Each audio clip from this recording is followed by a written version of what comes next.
Stop slandering me, you... I've never seen any of you guys before. We're telling the truth. I still have a record of the bank transfer. I haven't moved a single cent of the money he gave me. I've got proof too. Jason was furious. He stared at them as they stood there holding out their phones. Jason, are you really responsible for all this? Jason didn't know what to say to her.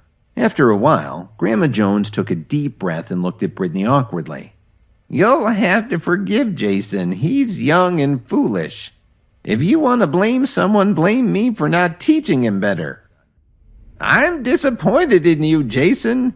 As of right now, I forbid you to be involved in our family business, and I also forbid you to leave the property for 1 year. Yes, Grandma. Are you satisfied now? That's all in the past now, but I do have a request. In order to prevent this kind of thing from happening again, Lily will be my contact for any further projects. I don't want to work with anyone else. Just when everyone thought that Brittany had finished, she walked up to Kevin and asked him, Mr. Williams, what do you think of my solution? Very good. With Grandma Jones giving him a very dirty look, Kevin slowly walked out of the mansion. Lily trotted out of the front door right behind him and said, Kevin, wait a second. What's the matter, my love?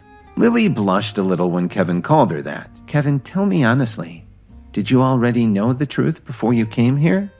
And how do you know Brittany? Why did she call you Mr. Williams? Don't tell me you're jealous. I won't tease you anymore. To tell you the truth, Brittany and I went to school together. If you were classmates, then why did she call you Mr. Williams? And why did she come over and ask if you were okay with her decision? However, before Lily could press the issue any further, Kevin's phone suddenly rang. It must be my boss looking for me. I have to head to work. Take care of yourself. Kevin didn't give Lily a chance to ask any more questions. He just turned around and left. He saw that it was Phoebe calling.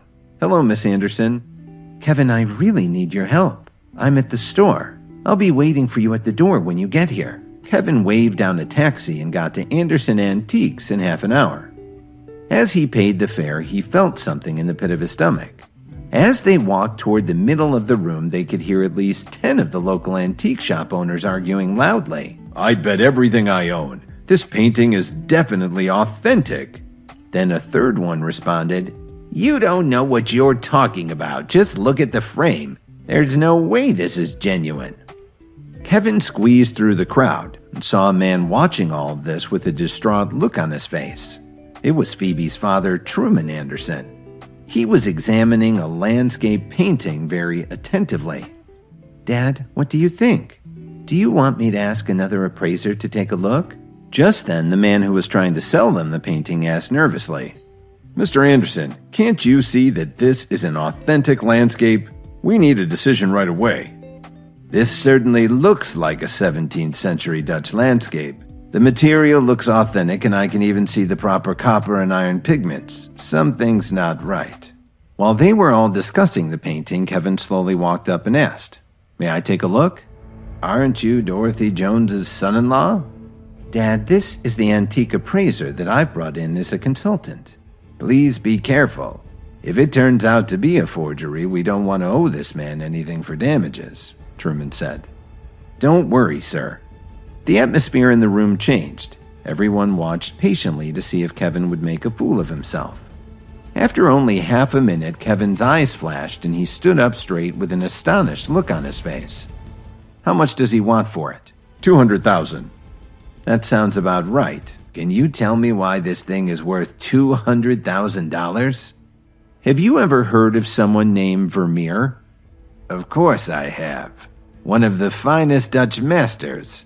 But he only painted 2 landscapes in his lifetime. How could this possibly be a Vermeer? Look closely at the style. The artist's use of light and shadow.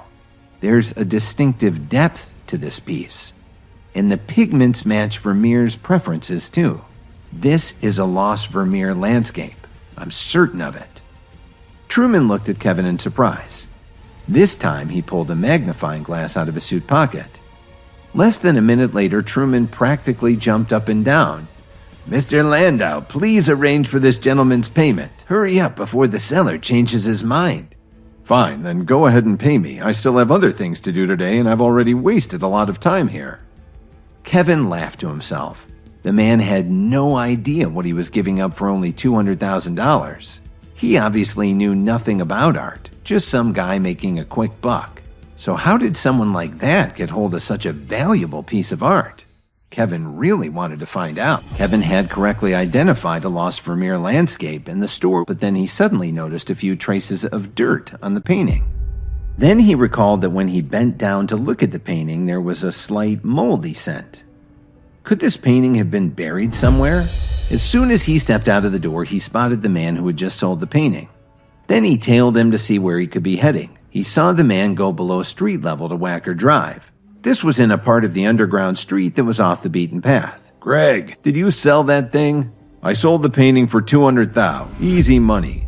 Should we head down to the south side again tonight and see what else we can dig up? Yeah, Max, good idea. Kevin, who was hiding in the shadows, heard everything they were saying. He couldn't believe it. Could they be grave robbers? Just then, the head grave robber suddenly looked over to where he was hiding.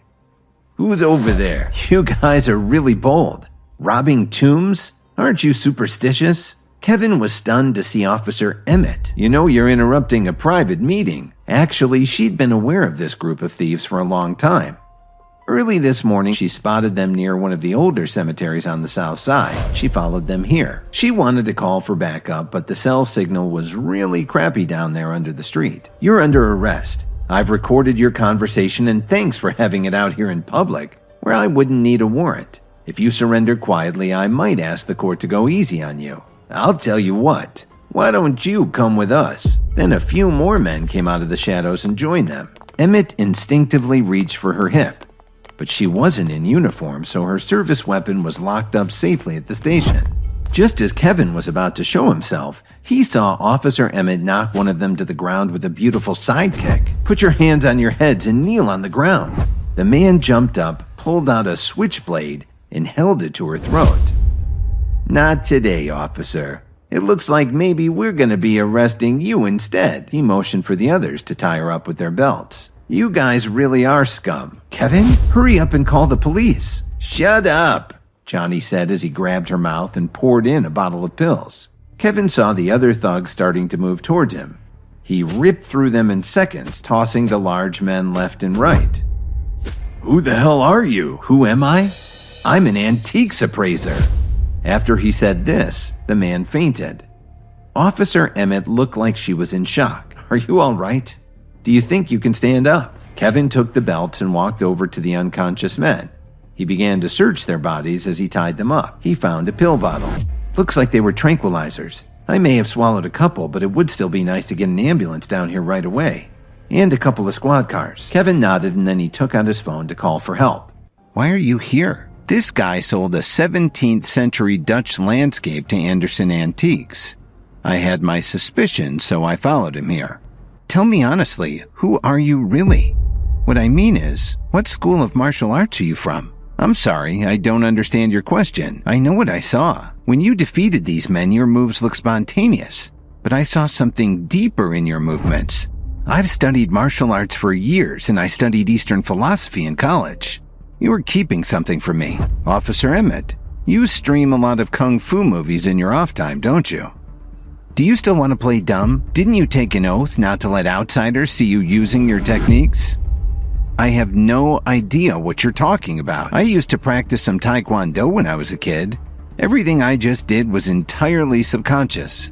Of course I'm talking about developing your inner power. A lot of people spend years working on this. You seem to be tapping into it without even trying. This sounds like a comic book or something. Are you kidding me? Trust me, I'm deadly serious. There's a lot going on that the average person doesn't know about. And there are some very powerful people who have decided to put their energy into developing businesses, believe it or not. They've become wealthy entrepreneurs, and some of them have very powerful families. Even with all her training, the few pills that she'd taken were starting to make her sleepy. They heard sirens approaching. Looks like the cavalry is here. Wait, take me home. Can you please do this for me? Kevin nodded and waited for the officers to arrive. Officer Emmet mustered enough strength to give them their orders so they could take the men to the station for processing. Kevin managed to get Officer Emmet home safely. I'm really curious. How did you get your strength? If you haven't gotten it through any special training, did you have any help from someone? Help? He thought of the 2 pills Cook had given him. They were supposed to help him restore his strength.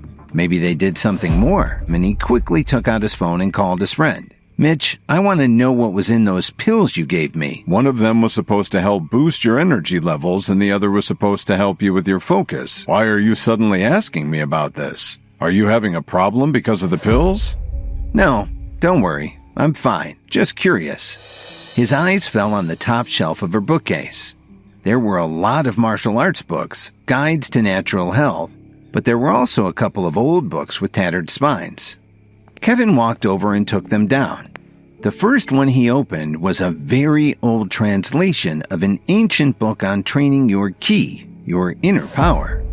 He was surprised to find that it talked a lot about what Officer Emmet had been saying about training your internal energy. It was a quick read, maybe because of his recent improvement in his focus. Kevin put that book aside and flipped open another one.